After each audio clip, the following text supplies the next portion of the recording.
Salt of the Earth Farm Stories is proudly brought to you by Grig Media.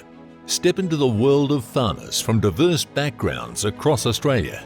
Through intimate interviews, host Darren Grigg delves into farming practices, traditions, and the challenges farmers face in nurturing the land. If you're already having a go at ag, I reckon you've entered a great industry, and yeah, just have a go and say yes to everything and be busy and hook in, don't be afraid of a bit of hard work. Today, I catch up with 23-year-old Mia Stephenson as she and her mate Archie are tagging sheep on a farm just south of Wagga, New South Wales.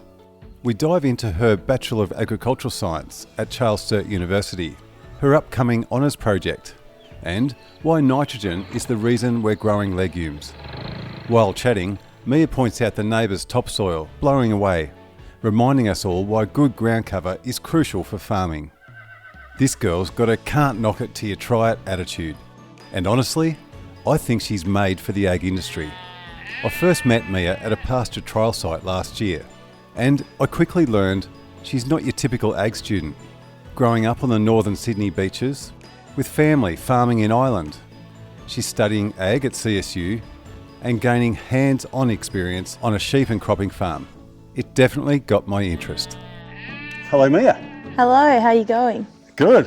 What are you working on here today, Mia? I've just caught you in the sheep yards. I'm just tagging some lambs that got left behind at marking, and it's a lovely hot day to be doing it. And you're here on your own with, or just you and Archie? Yep, just me and Archie, my dog. Archie the dog. So we're about 50 kilometres south of Wagga on a sheep and cropping farm. So first up, Mia, where were you born, and can I ask how old are you? I'm 23 and I grew up in Avalon on the northern beaches in Sydney. Okay, so growing up on the beach must have been pretty cool. Yeah, it was very different to here, but yeah, it was a lovely place to grow up.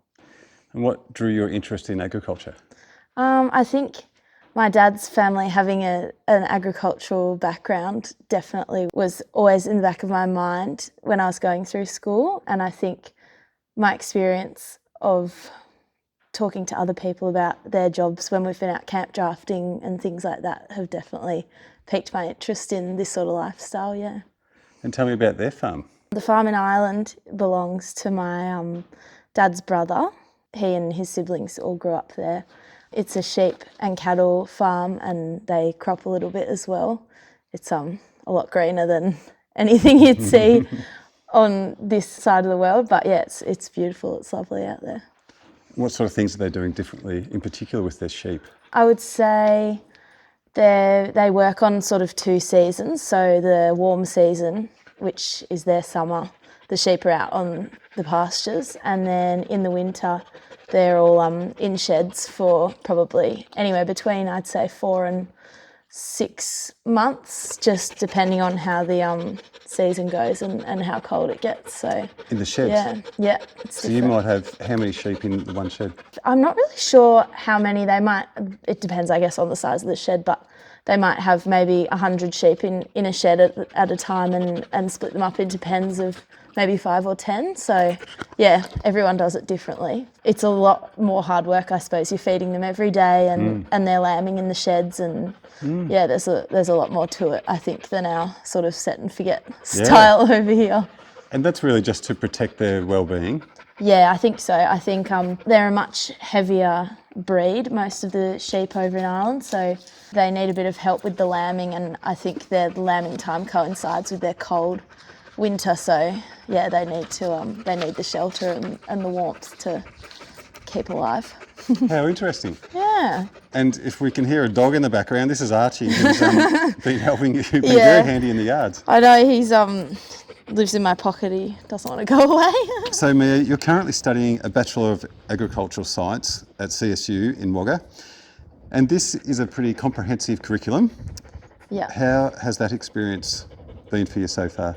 Oh, it's been unreal. It's definitely been, I'd say, a steeper learning curve the first year or two than it might have been for the kids that are off farms. But it's been incredible learning about modern ag in Australia, and the lecturers and the researchers at the uni paving a bit of a way forward for us. It's been really interesting. CSU provides specialisations in areas like agricultural business management, digital agriculture and sustainable agriculture. What are some of the courses you're taking on? So the ag business management, I'd say, would be sort of a degree in itself. There's a Bachelor of Ag business at the uni. And the digital ag, they definitely sort of incorporate a subject or two into our curriculum. And then the sustainable farming would be, I would say, a part of almost every subject that we do. Maybe not a huge part in some of the subjects, but there'd definitely be a bit of a movement towards the more sustainable farming practices. So they also, when you do ag science, they split the degree. You choose a major, they call it. So you choose agronomy, livestock, mixed farming. And there are a few other majors that you can do. So I do agronomy. That's your focus area? Yeah, so that focuses more on obviously crop agronomy, and there's a fair bit of pasture agronomy in it as well. But I wouldn't say that it's sort of agronomy only. You definitely do a lot of the livestock subjects in there as well. It's just what you're more leaning towards probably post uni. Yeah, right. And CSU offers an incredible setup in agriculture. Yeah, they have a big farm and I think around 2,000 acres I'd or say hectares. Hectares. Yeah, they've got some interesting setup at the uni for sure. And even a commercial winery, I believe. Yeah, they have winery events down there. So has the hands-on learning opportunities helped you in your studies so far? Yeah, I think so. I think the placement that we've had to do through some of our subjects has been really useful to, I would say, to everyone, depending on where you go or what you do. But yeah, to go on placement at different farms or at different institutions is a great way to see the industry and all the sort of different aspects of it. And then we've done so much lab work and things like that at uni from a plant perspective, do a lot of dissections and growing in the glass houses and things like that. So yeah, you get a really close-up view of how things work. So yeah, it's been good. And are you a theory person or a hands-on person? I'd say more a hands-on person. I'm guessing from what I just saw you doing, working with the sheep, be hands-on. Yeah. I think the ag industry probably, maybe bar certain research roles, it's a hands-on industry in itself. So to understand it, you have to hook in. Yeah. Is there one aspect you were drawn to more? I think the pasture agronomy side of things is where my interest lies. I think I'm not as excited about straight broadacre cropping as I am about pasture agronomy. And I think the advice that I got from one of my lecturers at uni, which has sort of stuck with me, was of what major to choose. I was tossing up between livestock and agronomy, and he said, well, you can't grow cows if you can't grow grass. So True. yeah, it's that was great advice. Is climate change a hot topic at uni? I don't know if it's a hot topic per se. I would say it's definitely not pushed aside, but not every aspect of uni would be probably addressing climate change. Most of the subjects are just there for information about, plant morphology or livestock nutrition and things like that. But there are definitely some subjects we've done that are a bit more about the industry as a whole, or our sort of impact on the environment would be considered in some of those subjects for sure, yeah. And CSU collaborates with industry partners to tackle issues like drought and soil conservation. Have you been involved in any research projects or industry partnerships during your studies? Up until this year, probably not. We've definitely learnt about it, and I think drought resilience is a huge focus for not only the uni syllabus, but just for every farmer. Everyone wants to be able to be in their best position should there, God forbid, be another drought. So Well, we're getting a little bit of a taste of it at the moment, aren't we? yeah, definitely. Hopefully we get the rain that's forecast for the end of the week, but we'll see. Yeah, up until now I haven't been involved, but I'm doing an honours research project this year with CSIRO and a couple of supervisors from the uni, and it's on root growth in pasture legumes and how it's affected by boron availability. And I suppose the bigger picture understanding is that we might get from the research project is if there's the correct amount of boron available to a pasture, can it be more resilient to drought because it has a more extensive root system? So, yeah. Wow, good on you. Yeah, oh, thank you. And that is interesting. Yeah. And can I catch up with you in 12 months' time? I would love to talk to you about that. Yeah, well, it might be really good news or really average news. Let's be honest, yeah. Yeah, no, definitely. It's look, I can't take the credit for the idea or the project as a whole, but it's been great to have the support from CSIRO and from the lecturers at the uni. So yeah, You'd have to travel for that.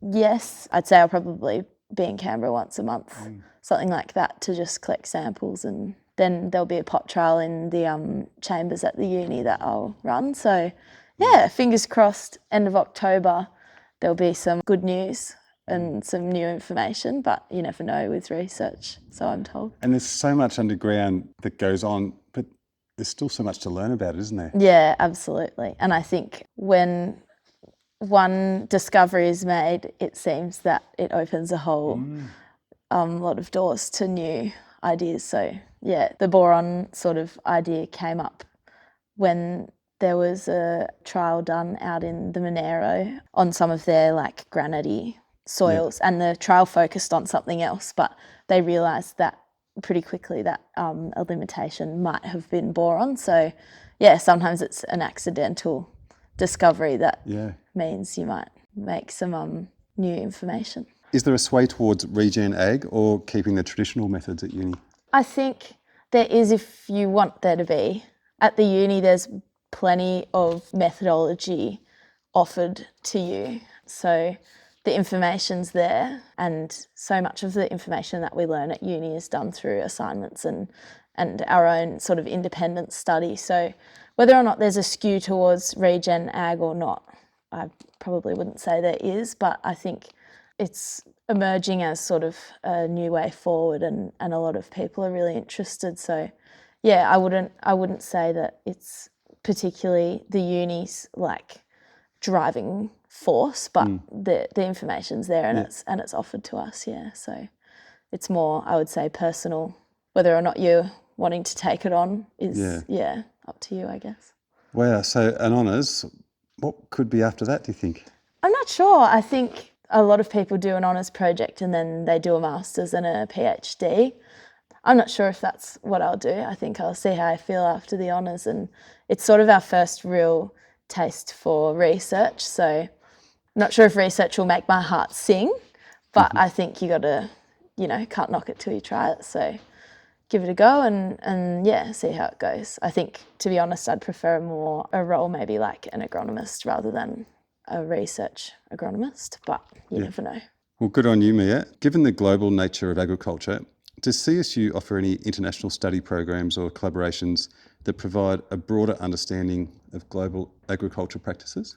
They do. I don't know I couldn't list them all to you in detail. I know that some honours students from last year worked alongside Jason Condon, who's a lecturer at our uni, and they went to Vietnam and did work over there. I can't speak to the detail of it because I'm not sure, but that sounded really interesting. I think we had another lady come to the uni and talk to us about some of the ways that they've been addressing the salinity issues in their rice fields over there. So yeah, I think there's opportunity, but you've just got to sort of have a look. Yeah. Which subject or project has been the most challenging? I did 2 subjects last year. One of them was called Crop and Pasture Science, and the other one was called Crop Agronomy. They're both run by the same lecturer who's also my research supervisor.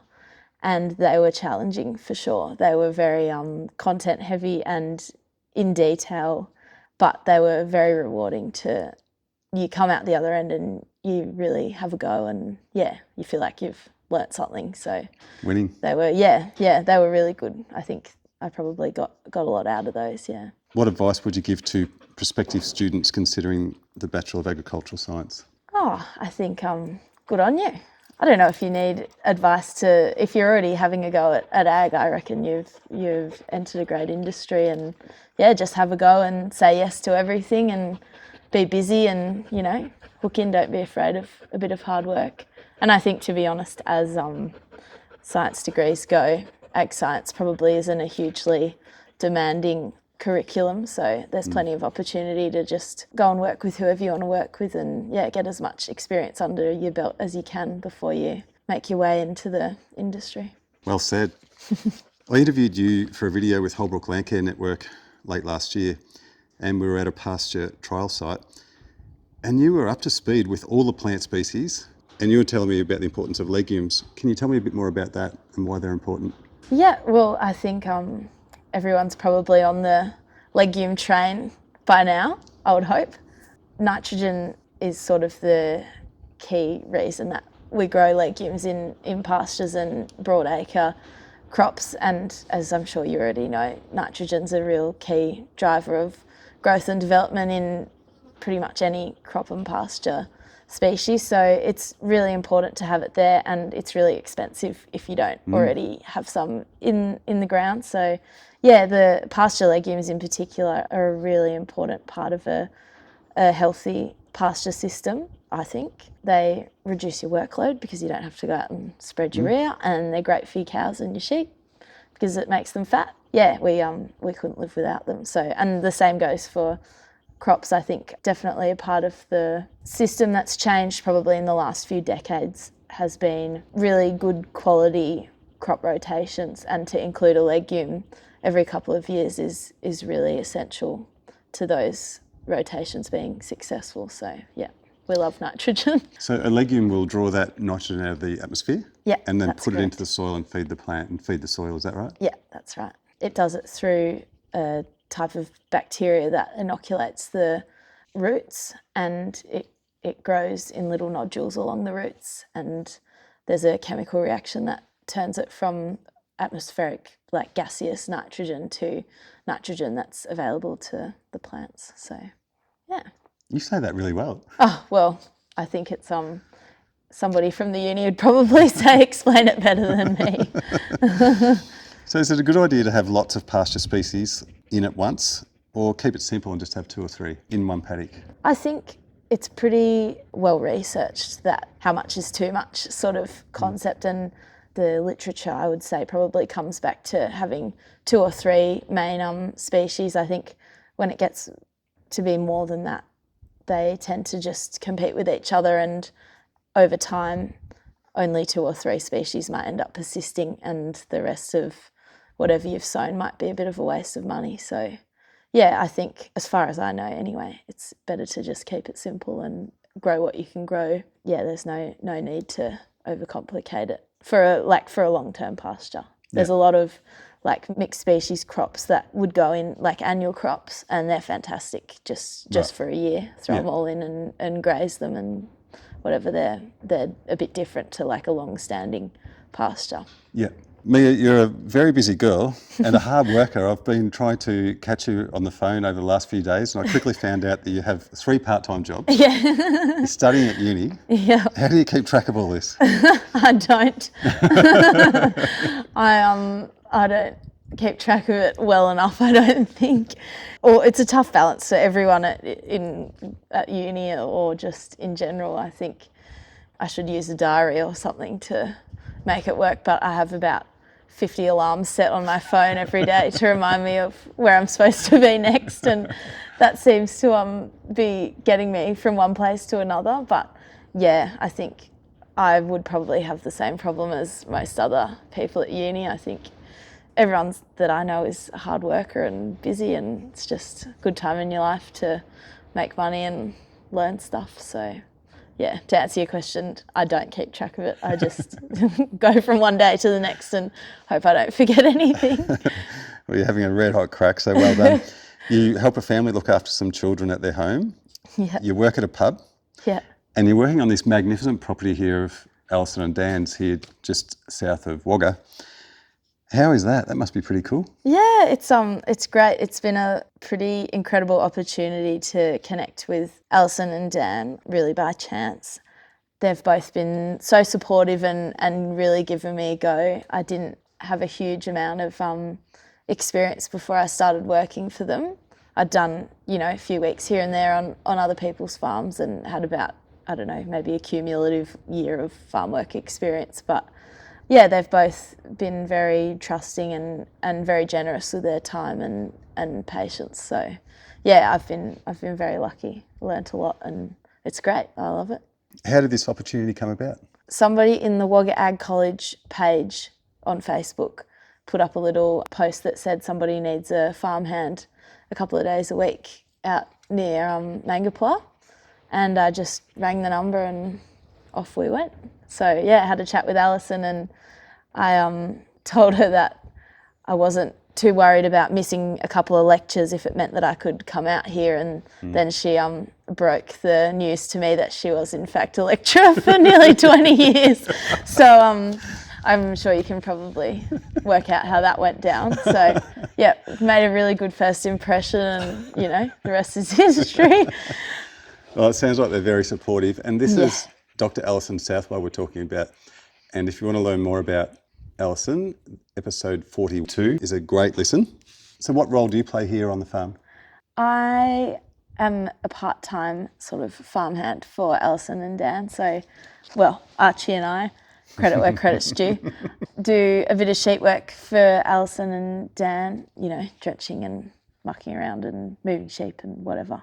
And then sometimes I drive the tractors for Dan as well. He's got a contracting business, so depending on what the sort of demands are one way or another, I'll either be out on the farm or I'll be up in a tractor in the air conditioning. Oh, nice. You don't mind that? No, look, I don't know if I could do it every day, but it's sometimes a welcome break from the heat in summer. I've just pulled up here today in the heat of the day, and you're out here on your own, just you and Archie, with a few hundred sheep, tagging sheep. How does that feel? Yeah, it's good. It always feels good at the end of the day when you've made some progress one way or another. It's not always the easiest job. It's good to be hands-on, and I love working with Archie. He's a good mate, and it's great. You're sort of contributing to something.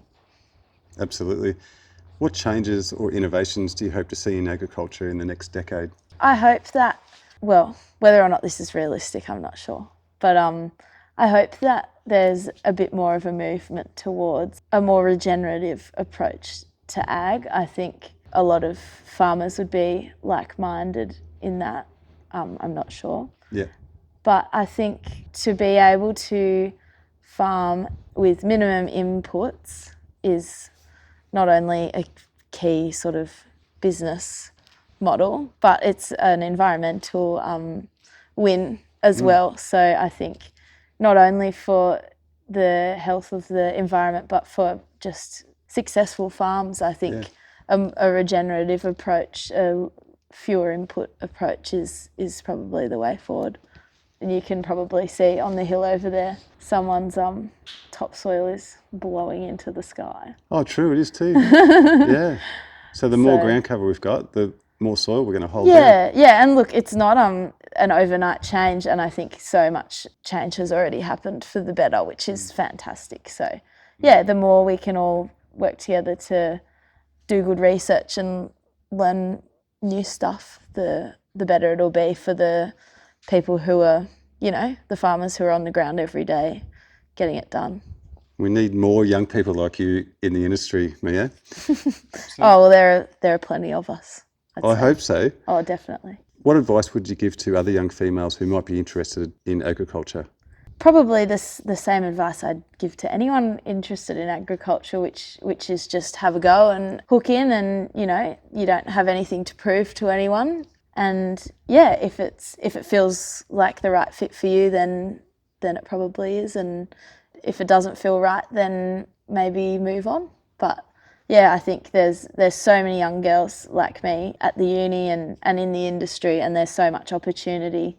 It's a great industry to be a part of, and it's a great thing to learn about. So yeah, have a go. And would you recommend the course at CSU? Yeah, absolutely. I think it's a really well-balanced course in terms of livestock and agronomy information. You get a good foundation at the start in biology and chemistry. I think, if we're being honest, there are probably a few subjects that you wouldn't write home about, but that's any degree. So Yeah, no, I would highly recommend it, and I think it's really accessible for anyone from any background, really. And yeah, it's a great course full of really like-minded people. So absolutely, I'd recommend it. Awesome. Is there anything else you want to share about your experience or your future goals in agriculture? I don't know. I think I've been talking about myself for too long. No, I think most people probably have similar goals to me. Probably not on a personal level, but as an industry, I think moving away from as much, chemical as we can, and reducing the amount of tillage and the emissions that we put out is a great way forward, because farmers don't want to be spending money on things that they don't need, and I think it's my generation's responsibility to find some solutions to problems like that, so that we can have healthy farms that are, healthy businesses as well. Well said. All right, Mia, this is the fun part. These are the off-the-wall questions. Yeah. You can answer as many as you like, and there's short answers. What initially drew you to this line of work, and how did you get started? Camp drafting with Dad, out in the sticks, lots of different places, and meeting lots of different farmers and farm kids from different backgrounds has been a big drawing point for me. I think also growing up in a place that's very different to this in the city sort of pushed me away from the city. I didn't like it and I didn't want to stay. I think I was keen to get away and have some fresh air. So yeah, definitely. So you grew up near a beach, and now you're working on a farm a long way away from the coast. If you had to pick one, surfing or working with sheep, for the rest of your life, which one would you choose? That's a bit of a tricky question. I think working with sheep, if you get the lifestyle that comes with it, the sheep work isn't glamorous, obviously, but they can keep the beach and the city, I think. Good on you. If you were given an unlimited budget to redesign a farm with the most cutting-edge technology, what's the one futuristic gadget you'd be sure to include? Something you might have picked up at uni, or? Well, I wouldn't say it's futuristic, but I think one pretty cool invention that's definitely getting a lot of farmers a long way would be just a sheep handler. They're expensive, but they serve an incredible purpose, and they make sheep work so much easier and so much more efficient. So I think if you've got the scale farm that could justify owning one, that would be my futuristic gadget, I think. Thank you. Imagine you're a farm animal for one day. What animal would you be? I reckon I would be a ram, because you don't get fattened and then sent to slaughter after a year. Yeah. You get to just chill out in the paddock for 9 months and do nothing. And then for 3 months you have to go to work and whatever. But the rams love that. Yeah. And then you just get put out into your own paddock again with your mates, and that's it. So I reckon it'd be pretty cruisy. What do you reckon you'd be? I don't mind that idea, actually. Although a sheepdog would be pretty cool. Yeah. Archie looks pretty content. Yeah, he's pretty happy. He's happy to be involved. Ever been really bogged?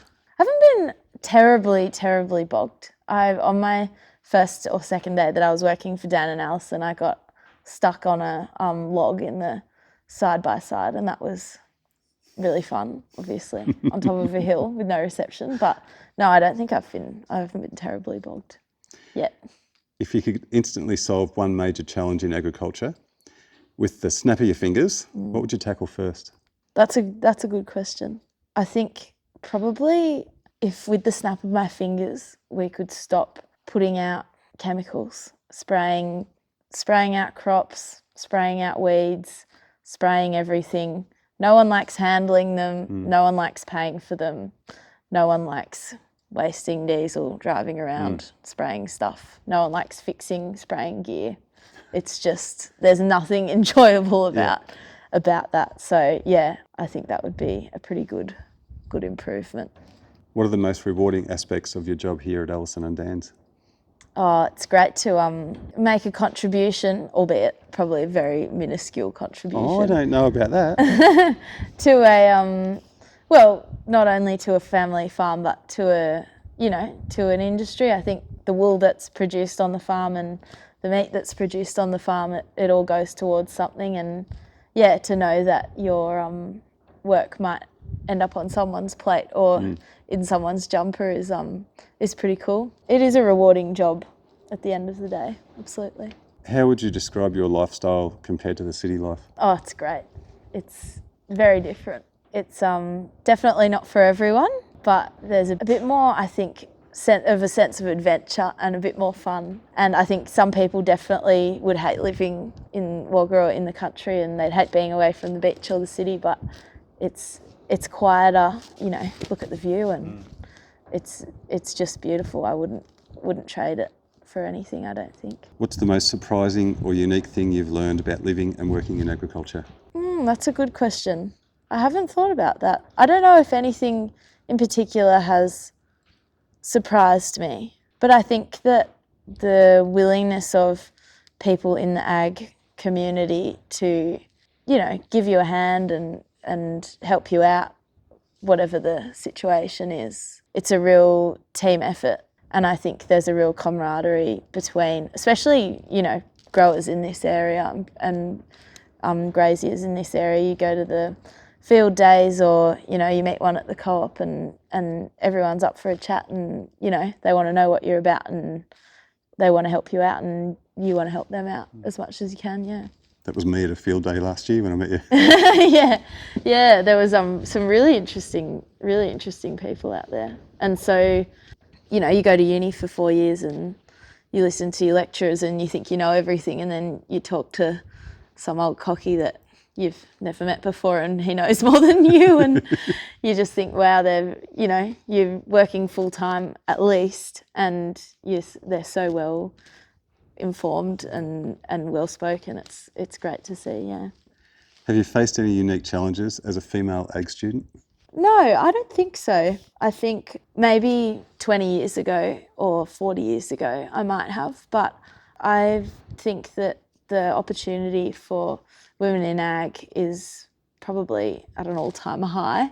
Great. And no, I feel that females in ag and female ag students are taken just as seriously as the boys, and yeah, I wouldn't say that I have actually faced any unique challenges myself. No. Good, and you deserve that respect. Looking back, how has your work as a farmhand helped shape your perspective on life and your personal growth? I think learning to take a deep breath and remember that they're just sheep and they don't all hate you and they're not doing the wrong thing on purpose is probably as close to the best personal growth I've ever experienced. It's I think most people would agree probably. Farm work is often a good test of patience, and often nothing goes to plan. No, and I think I've definitely learnt time management is however long you think it's going to take, probably add 2 or 3 hours, and then you might finish at that time. So yeah, probably a lesson in patience and time management. Oh, Mia, it's been fantastic hearing about your journey so far. You are an inspiring, clever, adventurous and very honest person, so thanks so much for your time. Oh, well, thank you very much. It's been great to have a chat with you, Darren. Nice one, Mia. Mia is truly an inspiring, clever and hard-working young lady, and I'm excited to see where her journey in agriculture takes her. Be sure to follow along for more stories from innovators in the industry. Please follow us on Facebook. Just search Salt of the Earth Farm Stories. In the meantime, keep your hands dirty and your spirits high. Thanks for listening.